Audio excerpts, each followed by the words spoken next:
పిత పుత్ర పవిత్రాత్మ నామమున ప్రభు మీతో ఉండునుగాక. పునీత మార్కు గారు రాసిన సువిశేషములోని భాగము. మార్కు సువిశేషము 16వ అధ్యాయము వచనములు 19వ వచనము నుండి. యేసు ఇట్లు పలికి, పిదప మీరు యేసు పరలోకమునకు కొనిపోబడి దేవుని కుడి ప్రక్కన కూర్చుండెను. పిదప శిష్యులు వెళ్ళి అంతటా సువార్తను ప్రకటించిరి.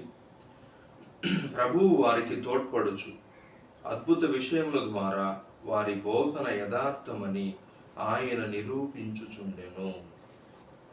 ఇది క్రీస్తు సువిశేషము. Praise the lord. తండ్రి వందనం, తండ్రి స్తోత్రం, మా యేసయ్య వందనం, మా యేసయ్య స్తోత్రం.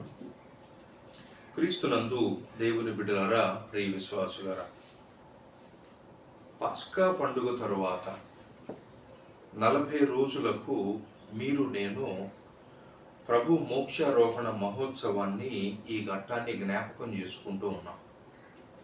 ఆరోహణము, అవరోహణము, అసెండింగ్, డిసెండింగ్.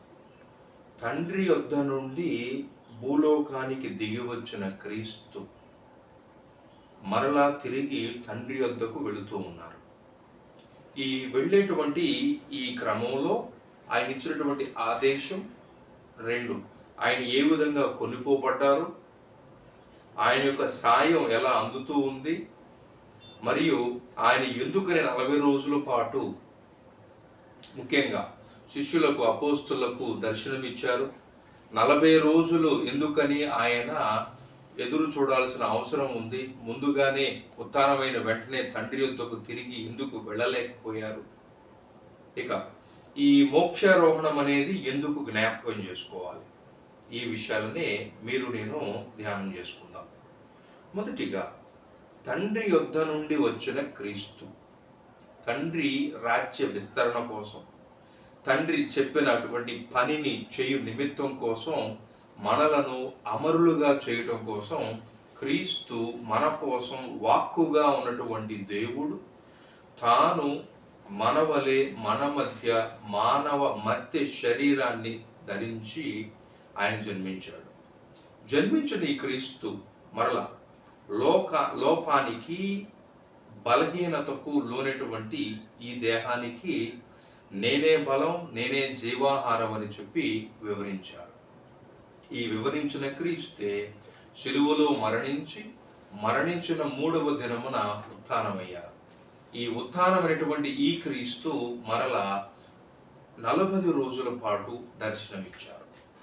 ఎందుకని ఈ విషయాల్ని కథోలిక తిరుసభ మాత్రమే జ్ఞాపకం చేసుకుంటూ ఉంది.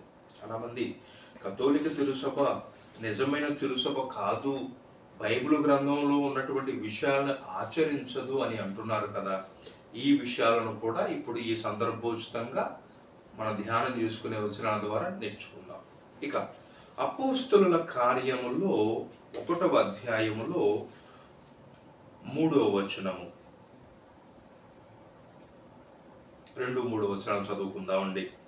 ఆయన పరలోకమునకు వెళ్ళక ముందు తాను ఎన్నుకొనిన అపోస్తలులకు పవిత్రాత్మ ద్వారా కొన్ని ఆజ్ఞలను ఇచ్చెను. నేను సమయం అనుకూలతగా ఉంటుంది, వాక్యం ఎక్కువ ధ్యానం చేయాలి కాబట్టి నేను ఈ అసెన్షన్, మోక్షారోహణ వచనాన్ని మాత్రమే మీకు చదివి వినిపించాను. ఆయన పరలోకమునకు వెళ్ళక పూర్వము ఇచ్చిన ఆదేశం, మీరు ప్రపంచమంతటా తిరిగి నా పేరిట మీరు బోధించి మళ్ళీ విశ్వసించిన వారికి మాత్రమే జ్ఞాన స్నానాన్ని ఇవ్వండి. విశ్వసించిన వారికి మీరు ఫోర్స్గా ఎప్పుడు నా శిష్యులని చెయ్యొద్దు. డబ్బుల కోసమో, పాలపిండి కోసమో, బట్టల కోసమో, పరపతి కోసమో, స్వలాభం కోసమో మీరు నా శిష్యులుగా అవ్వద్దు అనేటువంటి మాటను కూడా ప్రభు జ్ఞాపకం చేస్తున్నాడు. నిండు విశ్వాసంతో మాత్రమే నా శిష్యరేఖాన్ని మీరు చెయ్యండి, స్వీకరించండి. ఎందుకని మీరు నేను ఇటువంటి వేద హింసలని మన దేశంలోనే మీరు నేను జ్ఞాపకం చేసుకుంటున్నాం, విన్నాం, దాని గురించి మాట్లాడుకున్నాం కూడా. ఇక 3వ వచనంలో యేసు మరణించిన పిదప 40 దినముల పాటు. ఖచ్చితంగా లూకా సువిశేషకారుడు ఈ అపోస్తల కార్యాన్ని రచించేటప్పుడు ఇతడు చక్కని మాటని వివరిస్తున్నాడు. ఈ మాట, ఎన్ని రోజులు ప్రభువు దర్శనం ఇచ్చారు. ప్రభువు మరణించిన పిదప 40 దినముల పాటు తాను స్వయముగా వారికి కనిపించుచు తాను సజీవుడని వారికి పలు విధముల రుజువు పరచుకొనెను. దేవుని రాజ్యమును గురించి వారికి బోధించను. Praise the lord. తండ్రి వందనం, తండ్రి స్తోత్రం, మా యేసయ్య వందనం. మొదటిగా ఈ మోక్షారోహణాన్ని గురించి, క్రీస్తు ప్రభువు మోక్షానికి వెళుతూ ఉన్నారు. ఈ వెళ్ళేటువంటి ఘట్టాన్ని గురించి అవగాహన చేసుకోవటానికి మానవ మేధస్సుకు ఉండేటువంటి సందర్భోచితంగా ఉండేటువంటి వచనాలే మనం రాజుల గ్రంథంలో మనం చదువుతామండి. రాజుల గ్రంథము 2వ పుస్తకంలో 2వ అధ్యాయము 11వ వచనం. వారు ఇంకను మాట్లాడుకొనుచు ముందుకు సాగిపోవచ్చు ఉండగా నిప్పు గుర్రములు లాగు ఒక అగ్ని రథము ఒకటి అకస్మాత్తుగా వారి నడుమన ప్రవేశించను. వెంటనే సుడిగాలి ఏలియాను స్వర్గమునకు కొనిపోయెను. Praise the lord. తండ్రి వందనం, తండ్రి స్తోత్రం, మా యేసయ్య వందనం. నిప్పు గుర్రముతో ఉండేటువంటి ఒక రథం వచ్చి ఏలియాని స్వర్గమునకు తీసుకుని వెళ్ళింది. మనం తపస్సు కాల ధ్యానంలో 2వ ఆదివారంలో మనం జ్ఞాపకం చేసుకున్నాం. మీకు జ్ఞాపకం ఉందో లేదో మరలా జ్ఞాపకం చేస్తున్నాను. ధ్యానం చేసుకున్నాం. ప్రభువు కొండ మీదకు వెళ్ళి ప్రార్థన చేసుకుంటూ ఉండగా ఆయన రూపం అంతా కూడా వెలుగుతో ప్రకాశించింది. ప్రకాశించినప్పుడు ప్రభువుతో పాటు 2 వ్యక్తులు మాట్లాడుతూ ఉండటం శిష్యులు చూశారు. ఒకటి మోషే, 2 ఏలియా. 2 ప్రవక్తలు ప్రభుతో సంభాషిస్తూ ఉన్నారు. మోషే ప్రవక్త మరియు ఏలియా ప్రవక్త. ఈ ఏలియా ప్రవక్త ఏ విధంగా కొనిపోబడ్డారు? ఏలియా ప్రవక్త మోక్షానికి రథముతో తీసుకుని కొనుక్కోబడ్డాడు సజీవుడుగా ఉన్నప్పుడే. ఈ మోషేకి ప్రభువుకి, ఏలియాకు ప్రభువుకి దగ్గరగా ఉండేటువంటి పోలికలు ఉన్నాయి. అందుకే ముందుగా ఈ వచనాల్ని మనం మానవ మేధస్సుతో అర్థం చేసుకోవడానికి ఈ సందర్భాన్ని ప్రభువు జ్ఞాపకం చేస్తూ ఉన్నారు. Praise the Lord. ఇక 2వ విషయంగా పౌలు గారే చక్కగా తాను రాసినటువంటి లేఖ, తిమోతికి రాసినటువంటి లేఖ, మొదటి లేఖలో 3వ అధ్యాయము 16వ వచనంలో వివరిస్తున్నారు. మన మతము యొక్క ఈ పరమ రహస్యము ఎంత గొప్పదో అనుటకు మనకు సందేహము లేదు. ఆయన మానవ రూపమున ప్రత్యక్షమై ఆత్మచే సవ్యుడు అని ప్రదర్శింపబడి దేవుని దూతలచే ఆయన చూడబడెను. ఆయన అన్యజాతులలో ప్రకటింపబడి ప్రపంచములో విశ్వసింపబడి మహిమతో తిరిగి ఆయన కొనిపోబడెను. Praise the lord. తండ్రి వందనం, తండ్రి స్తోత్రం, మా యేసయ్య వందనం, మా యేసయ్య స్తోత్రం. ఈ ప్రభు యొక్క ఉత్థానాన్ని గురించి, మహిమతనాన్ని గురించి నేను మీరు ధ్యానం చేసుకుంటూ ఉన్నాం.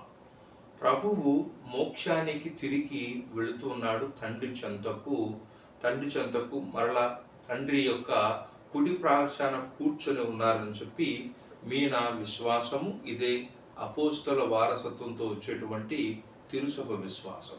ఈ విశ్వాసంలోనే మీరు నేను జ్ఞానస్నానం పొందుకున్నాం. ఈ విశ్వాసాన్ని నేను మీరు అవలంబిస్తూ ఉన్నాం. ఈ అవలంబించేటువంటి ఈ క్రమంలో మీకు నాకు ఎందుకని ప్రభువు మోక్షారోహణం అవ్వాలి? ఇక్కడే ఉండిపోవచ్చు కదండి. మరణాన్ని గెలిచాడు ప్రభువు. మరణాన్ని గెలిచి అమరుడైనటువంటి ప్రభువు ఇంకా మనతోనే ఉంటే ఇంకెంతో బాగుంటుంది కదా అనేటువంటి సందేహం కూడా కలిగి ఉండవచ్చు. 2, ఈ 40 రోజులు ఎందుకు? బిబ్లికల్ నంబర్స్లో 40 అనేది సిగ్నిఫికెన్స్గా ప్యూరిఫికేషన్. 40 days, 40 years, ఈ బిబ్లికల్ నంబర్ యూదుల సాంప్రదాయ పరంగా ఉండేటువంటి, వారి విశ్వాస పరంగా ఉండేటువంటి ఈ 40 అనేటువంటి సంఖ్య ప్యూరిఫికేషన్గా, కొత్త తరంగా ఉంచడానికి, శుద్ధీకరించడానికి ఇచ్చినటువంటి తండ్రి దేవుడు మోషే ద్వారా ఇచ్చినటువంటి ఆదేశాల్లో ఉన్నటువంటి ఆదేశాలు కూడా. మొదటి సందర్భం ఈ 40 గురించి మనం మాట్లాడుకునేటప్పుడు, నోవా కాలంలో జలప్రళయం సంభవించినప్పుడు 40 రోజులు జలప్రళయం కురిసింది. ఈ 40 రోజులు ఈ 40 రోజుల్లో నోవా అతని కుటుంబాన్ని ప్రభువు ప్రిపేర్ చేస్తున్నాడు, శుద్ధీకరిస్తున్నాడు. ఒక పక్క నోవా కుటుంబాన్ని ప్రిపేర్ చేస్తున్నాడు, ప్రపంచానంతా కూడా శుద్ధి చేస్తున్నాడు, భూమిని, జీవరాశులు అన్నిటినీ కూడా శుద్ధి చేస్తున్నాడు. 2, ఈ శుద్ధితో పాటు ఆయన కొత్త తరానికి, భావి తరానికి మాతృకగా, సుమాతృకగా ఉండటానికి బాధ్యతనిచ్చి తయారు చేస్తున్నాడు. ఇదే సందర్భం 40 సంవత్సరాలు మళ్ళీ ఇశ్రాయేలీయులు వాగ్దాన దేశానికి, భూమికి నడుచుకొని వెళ్ళేటప్పుడు 40 సంవత్సరాలు పట్టింది. 40 సంవత్సరాలలో ప్రభువు యొక్క వాగ్దాన భూమికి చేరుకోవటానికి కొత్త తరము మరియు శుద్ధీకరించబడినటువంటి జనము వాగ్దాన దేశంలోనికి ప్రవేశించారు. 3 సందర్భం, మన నాయకుడు, శాశ్వత యాజకుడైనటువంటి క్రీస్తే 40 రోజులు ఉపవాసమును ఆచరించి, శుద్ధీకరణము ఆచరించి, కొత్త బాధ్యతలు, కొత్తటువంటి విషయాలను నేర్పించడానికి, తానే సుమాతృకగా ఉండటానికి ముందు ఆయనే 40 రోజులు ఉపవాసం ఆచరించారు. మరి యూదుల సాంప్రదాయంలో, క్రైస్తవ విశ్వాసంలో కూడా ఈ 40 రోజుల యొక్క ప్రాముఖ్యతను గురించి తపస్సు కాలంలో మీరు నేను కూడా ధ్యానం చేసుకున్నాం. ఈ 40 రోజుల యొక్క ప్రాముఖ్యత ఎంతో గొప్పది. అందుకే ప్రభువు 40 రోజులు, లూకా సువిశేషకారుడు ఇచ్చినటువంటి వచనాన్ని మనం చదువుకున్నాం. అపోస్తల కార్యం 1వ అధ్యాయం 3వ వచనంలో 40 రోజుల పాటు అతడు దర్శనాలు ఇచ్చి పలుమారులుగా స్వయముగా ఆయన వారికి విశ్వాసాన్ని గురించి ప్రకటిస్తూ, నేర్పిస్తూ, దేవుని వాక్యాన్ని గురించి, బోధనల గురించి నేర్పిస్తూ, వివరిస్తూ ఉన్నాడు. ఈ వివరణలో ఈ 40 యొక్క ప్రాముఖ్యత ఎంత గొప్పది. ఇక ఈ ప్రాముఖ్యతలో ప్రభు ఎందుకు మోక్షారోహణానికి వెళ్ళాలి, మోక్షాన్ని, తండ్రి చెంతకు ఎందుకు వెళ్ళాలి? మహిమగల ఉత్థానగల శరీరమైనటువంటి క్రీస్తు, ఇక సావు లేదు, జబ్బులు లేవు, రోగం లేదు, ఆయనకి అవరోధాలు లేవు, ఆయన కాలానికి, ఋతువులకి అతీతుడుగా ఉన్నటువంటి ఈ క్రీస్తు తండ్రి చెంతకు ఎందుకు వెళ్ళాలి? వెళ్ళాల్సినటువంటి ఆవశ్యకతని మీరు నేను ఎందుకు జ్ఞాపకం చేసుకోవాలి? ఈ విషయాల్ని ధ్యానం చేద్దాం. Praise the lord. తండ్రి వందనం, తండ్రి స్తోత్రం. ప్రభువు శిష్యులకు, మీరు నాకు పాస్క భోజనము ఎక్కడ సిద్ధపాటు చేయుచున్నారు అని స్వయంగా శిష్యులనే ప్రభువు అడుగుతూ ఉన్నాడు. చక్కగా మనం ఆ మాటలనే మనం తపస్కాలంలో కూడా చదువుకున్నాం. మీరు నాకు పాస్క భోజనము ఎక్కడ సిద్ధపాటు చేయుచున్నారు. మార్కు సువిశేషం 14వ అధ్యాయము 12వ వచనం. పాస్క బలి సమీపించు పులియని రొట్టెల పండుగ మొదటి దినమున శిష్యులు యేసు వద్దకు వచ్చి, మేము మీకు ఎచ్చట పాస్క భోజనము సిద్ధపరపగోరుచున్నారు అని వారు ప్రభువును అడిగిరి.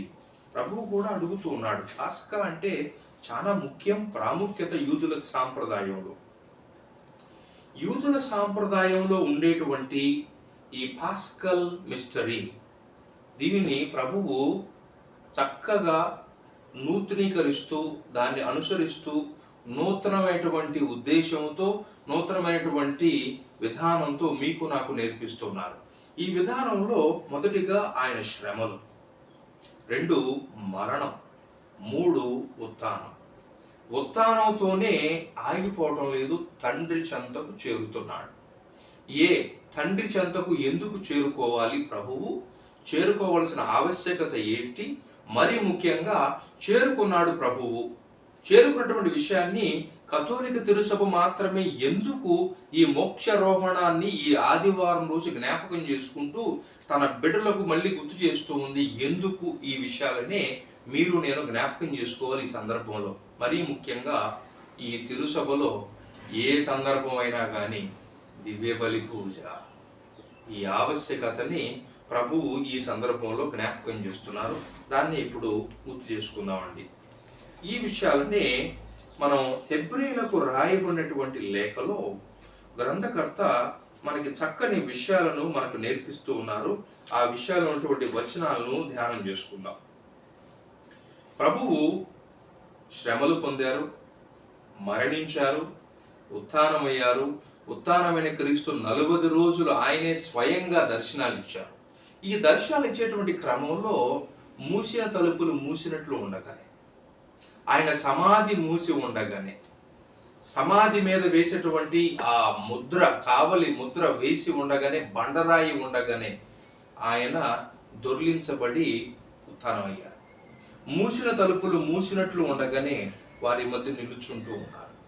ఎమ్మావు మార్గంలో దర్శనమిచ్చిన క్రీస్తు మరలా శిష్యులకు మరొకసారి దర్శనమిస్తూ ఉన్నారు. అప్పుడే అక్కడ శిష్యులకి ఎమ్మావు మార్గంలో ఇద్దరు, క్లయోఫాకు మరొక శిష్యునికి దర్శనం ఇచ్చిన క్రీస్తు వెంటనే మళ్ళా ఈ శిష్యులకు మూసిన తలుపులు ఉండగానే ఆ గదిలో దర్శనమిస్తూ ఉన్నారు. అంటే సమయం, ఋతువులు, కాలములు, యుగములు, మరియు ఆయనకి ఏది అడ్డు లేదు, అవరోధం లేదు, చివరికి మరణం కూడా. వీటన్నిటికీ అతీతుడైనటువంటి ప్రభువు స్వయంగా తానే తన శిష్యులకు చెబుతూ ఉన్నారు. ఈ విధంగా భూతములకు ఎముకలు మాంసము ఉండవు కదా. నా పంచగాయాలను చూడండి తోమా, నా ప్రక్కలో వేలు పెట్టి నీవు చూడు, అప్పుడైనా నీవు నమ్ముతావేమో. ప్రభువు తన దర్శనాల్లో చెప్పినటువంటి మాటలే ఇవి. ఈ మాటలు చెప్పిన ప్రభువు 40 రోజున అందరి ముందు, అపోస్తలులు విశ్వాసులందరి ముందు మోక్షానికి కొనిపోబడుతున్నారు, తిరిగి వెళుతున్నారు. వెళ్ళవలసిన ఆవశ్యకతను గురించి హెబ్రీలకు రాయబడిన లేఖలో చక్కగా చదువుతూ ఉన్నాం. 9వ అధ్యాయములో హెబ్రీలకు రాయబడిన లేఖ 9వ అధ్యాయము వచనము 1వ వచనం నుండి, మొదటి నిబంధన పూజ నియమములను భూలోక సంబంధమైన పవిత్ర స్థలములు అది కలిగి ఉండెను. ఎట్లయినా ఒక గుడారము ఏర్పరపబడెను, దాని యందు దీపస్తంభమును, బల్లయు అంటే బలిపీఠము, దేవునకు అర్పించబడిన రొట్టెలు ఉండెను. దానికి పవిత్ర స్థలమని పేరు. 2వ తెర వెనుక అతి పవిత్ర స్థలమును గుడారము ఒకటి ఉండెను. దాని యందు ధూపమిచ్చుటకు బంగారు పీఠము, బంగారు మయమగు నిబంధన మందసము ఉండెను. ఆ మందస పెట్టె యందు మన్నాగల బంగారు పాత్రయు, చిగురించిన అహరోను దండము, నిబంధనము రాయబడిన 2 రాతి పలకలు ఉండెను. ఇవి భూలోకంలో ఉండేటువంటి మోషే తండ్రి దేవుని దగ్గరకు 40 రోజులు కొండ మీదకు వెళ్ళి సీనాయి పర్వతం మీద కూర్చున్నప్పుడు తండ్రి దేవుడు ఈ నమూనాను చూపించి, నేను మీతో దిగి వస్తాను, మీతో వాసము చేస్తాను మందసం ద్వారా అని చెప్పి, ఈ యొక్క నిబంధన మందసం, పరలోకం అటువంటి ఈ శాశ్వత మందస నమూనాని, ఈ ప్రత్యక్ష గుడారాన్ని, వీటన్నిటిని చూపిస్తూ తయారు చేయించాడు.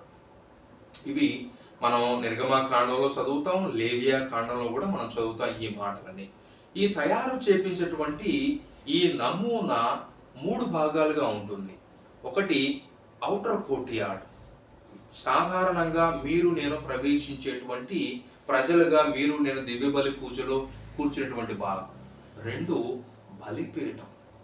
3 అత్యంత పవిత్రంగా ఉండేటువంటి మందస స్థలం. ఈ 3 ఈ యూదుల సాంప్రదాయంలో యెరూషలేము దేవాలయంలో ఉంచబడినటువంటి స్థితి. ఈ స్థితిని గురించే హెబ్రీయులకు రాయబడిన లేఖలో చక్కగా వివరిస్తున్నాడు. ఇక 6వ వచనములో, ఈ ఏర్పాటు చేయబడిన పిమ్మట ప్రతిదినము తమ కర్తవ్యమును నిర్వహించుటకు యాజకుడు మొదటి గుడారమున ప్రవేశించును. రెండవ గుడారములోనికి కేవలము ప్రధాన యాజకుడు మాత్రమే ప్రవేశించును. అదియు సంవత్సరమునకు ఒక్కసారి మాత్రమే తన కొరకు తన ప్రజల కొరకు చేసిన పాపముల కొరకు తాను తీసుకొని వచ్చిన రక్తమును దేవునకు అర్పించును. ఈ మాటల్ని ఎక్స్ప్లెయిన్ చేస్తూ 12వ వచనంలో వివరిస్తున్నాడు. క్రీస్తు ఈ గుడారమున, శాశ్వత గుడారమున ప్రవేశించి అతి పవిత్ర స్థలమును శాశ్వతముగా చేరినప్పుడు బలిని అర్పించుటకు మేకల యొక్కయు దూడల యొక్కయు రక్తమును ఆయన తీసుకొని పోలేదు. తన రక్తమునే తీసుకుని పోయి మనకు శాశ్వత రక్షణమును ప్రసాదించను.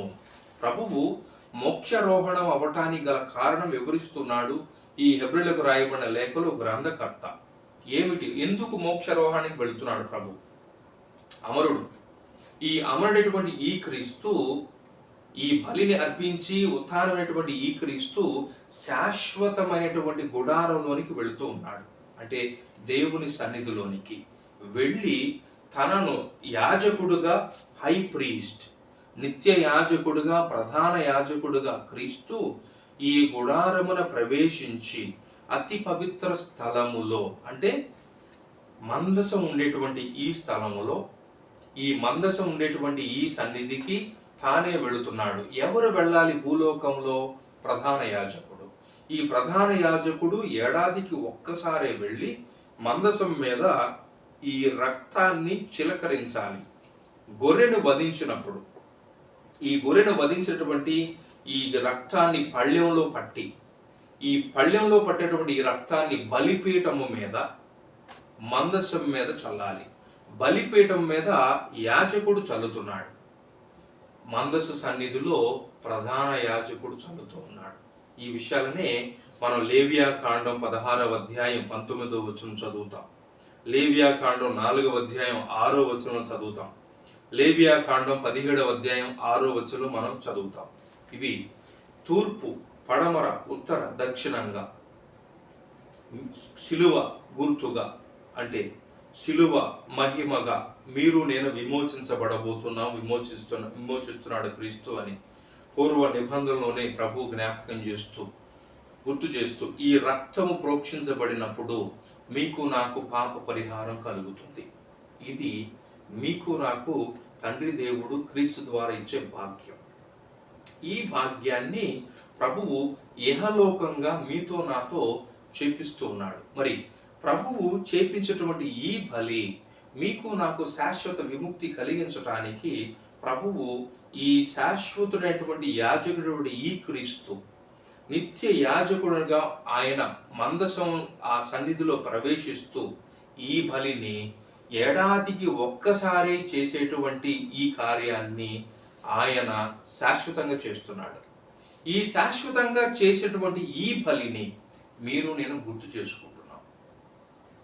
ఎలా, బలి ఎందుకు? ఇక్కడే కథోలిక తిరుసభకి ఇతర సంఘాలకి ఉండేటువంటి వ్యత్యాసం. చాలా మంది ఇతర సంఘాలకు చెందినటువంటి విశ్వాసులు, నాయకులు, ప్రతినిధులు, వారి కాపరులు ప్రభువు శాశ్వతంగా ఈ బలి నిర్వహించారు కదా, ఈ నిర్వహించేటువంటి ఈ యొక్క స్థితిలో మీరు నేను మరలా ఎందుకు జ్ఞాపకం చేసుకోవాలి? ఈ మాటలు 24వ వచనం వివరిస్తారు 9వ అధ్యాయంలో.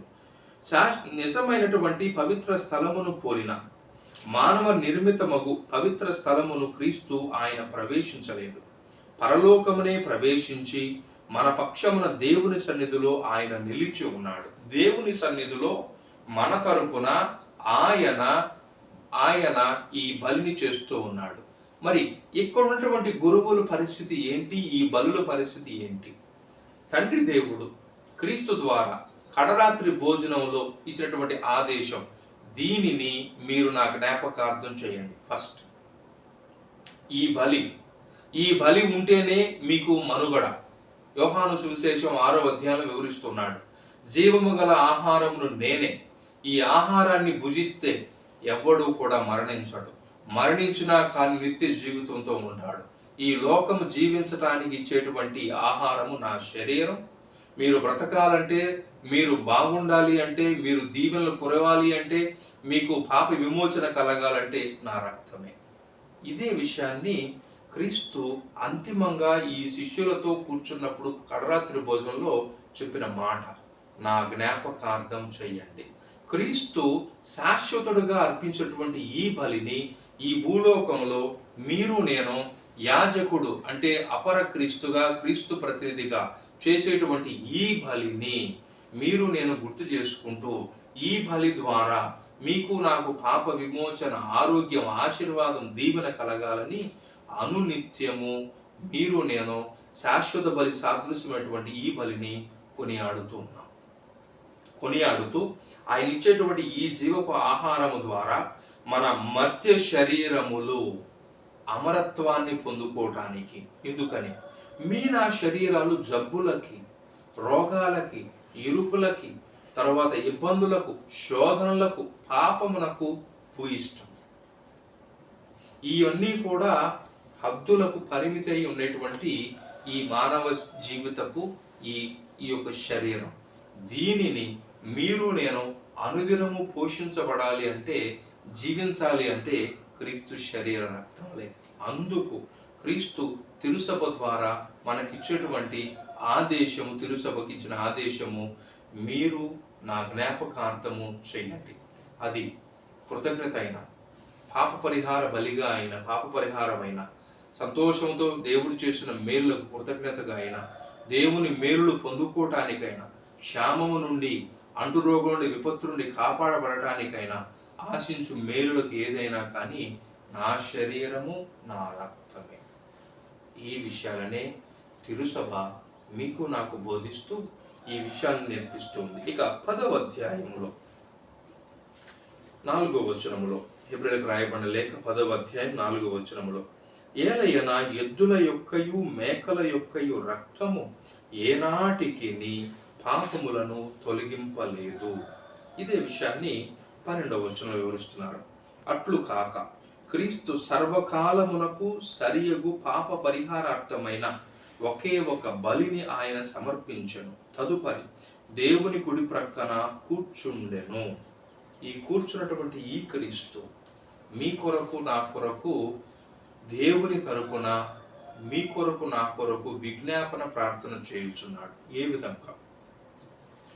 మీరు నేను పాప పరిహారం కోసం, కృతజ్ఞత కోసం, మేలుల కోసం అర్పించేటువంటి ఈ బలి ద్వారా తండ్రిని క్రీస్తు ఏ విధంగా శరణు వేడుతున్నాడు. నేను మీరు ఈ బలిని, ఈ ఆదివారపు బలిని చేస్తూ ఉండగా, ఈ రక్త ప్రోక్షణటువంటి క్రీస్తు రక్తాన్ని, ఇది నా పాత్రము, మీరు స్వీకరించండి అని చెప్పిన ఆదేశపు మాటలను వింటూ ధ్యానిస్తూ ఆ శరీరాన్ని, రక్తాన్ని స్వీకరించినప్పుడు క్రీస్తు తండ్రిని వేడుతూ ఉన్నాడు. తండ్రి, ఇది నేను లోకం యొక్క పాప పరిహారార్థము వేడినటువంటి ఈ బలి ద్వారా, నా రక్త ప్రోక్షణ ద్వారా ఈ విశ్వాసులకు, ఈ బిడ్డలకు ఈ మేలులు నా ముఖము చూసి మీరు దయచేయండి. ఇదే విషయాన్ని మీరు నేను మధ్యాహ్నం 3 గంటల దివ్యకారుని ప్రార్థన కూడా చెబుతాం. తండ్రి క్రీస్తు ముఖాన్ని చూసి మనల్ని కనికరిస్తున్నాడు. క్రీస్తు రక్తాన్ని చూసి మీకు నాకు శరణిస్తున్నాడు. క్రీస్తు యొక్క శరీర రక్తాలను చూసి మన మీద జాలి చూపిస్తున్నాడు. ఈ కనికరాన్ని మీరు నేను జ్ఞాపకం చేసుకుంటూ ఈ మోక్షారోహణ మహోత్సవాన్ని గుర్తు చేసుకుంటున్నాం. ఈ మోక్షారోహణం అవ్వటానికి ఇటువంటి ఈ యొక్క పరమార్థాన్ని జ్ఞాపకం చేసుకుంటూ ఈ బలి యొక్క విషయం, ఈ దివ్య బలి పూజ యొక్క ప్రాముఖ్యత ఎంత గొప్పది అని కథోలిక తిరుసభ ద్వారా ప్రభు మరలా గుర్తు చేస్తున్నాడు. నేను అంతకుముందు పనిచేసినటువంటి విచారంలో కూడా కొంతమంది విశ్వాసులని ఇతర సంఘస్థులు అంటూ ఉన్నారు, పూజ అంటే ఏంటి, బలి అంటే ఏంటి, ఈ విషయాలనే నాకు విశ్వాసులుగా తెలియజేసినప్పుడు సందర్భోచితంగా ఉంటుంది కాబట్టి నేను ఈ విషయాన్ని మీకు జ్ఞాపకం చేస్తున్నా. పూజ దేవునికి పరిపూర్తిగా ఆరాధించేటువంటి క్రమమే, ఆరాధించే పదమే పూజ. దివ్య బలి పూజ. పూజిస్తున్న దేవుని, ఆరాధిస్తున్నావు దేవుని, బలి చేస్తున్నావు దేవునికి, సఖ్యత పడటానికి, సమాధానం అవ్వటానికి. మన దేవుడు ఉట్టి మాటలు చెప్పి పంపించే దేవుడు కాదు కదా. 5,000 మందికి ఎడారిలో మాటలు చెప్పాడు. చెప్పిన దేవుడు వారి కడుపు నింపి పంపించాడు. కథోలిక తిరుసభ కూడా అంతే. ఆధ్యాత్మిక భోజనాన్ని ఇచ్చి, మీరు నేను ఈ ఆధ్యాత్మిక భోజనాన్ని స్వీకరిస్తే మీరు నేను ఈ శోధనల నుండి, ఇరుకుల నుండి, ఇబ్బందుల నుండి, జబ్బుల నుండి, అంటు రోగాల నుండి, క్షామం నుండి, విపత్తుల నుండి మీరు నేను దాటుకొని పోవటానికి ఇచ్చేటువంటి ఈ జీవపు ఆహారపు ఈ బలులు, దీనినే తిరుసభ జ్ఞాపకం చేస్తూ మీరు నేను ఈ మోక్షారోహణం ద్వారా శాశ్వతటువంటి క్రీస్తు అర్పించినటువంటి ఈ బలి సాదృశ్యాన్ని ప్రతి దినము జ్ఞాపకం చేసుకుంటూ క్రీస్తుని స్తుతించాలి. తిరిగి క్రీస్తు వలె మీరు నేను మోక్షారోహణం అవ్వాలి, తండ్రి చెంత కూర్చోవాలి. ఈ బలి యొక్క ప్రాముఖ్యత, మరీ ముఖ్యంగా ఈ మోక్షారోహణం యొక్క అర్థం, పరమరహస్యం ఇదే. ఈ విషయాన్ని గుర్తు చేసుకుంటూ కథోలిక తిరుసభ గురించి తెలుసుకోండి. కథోలిక తిరుసభ గురించి ఈ వాక్యపరంగా, ఈ బైబిల్ బోధన పరంగా నేర్చుకోండి. కథోలిక తిరుసభని గురించి తెలుసుకుంటూ దేవుల్లో ఎదగండి. స్వార్థంగా మాట్లాడేటువంటి ఈ విషయాలని మీరు పట్టించుకొనక విశ్వాసంలో ఎదగండి.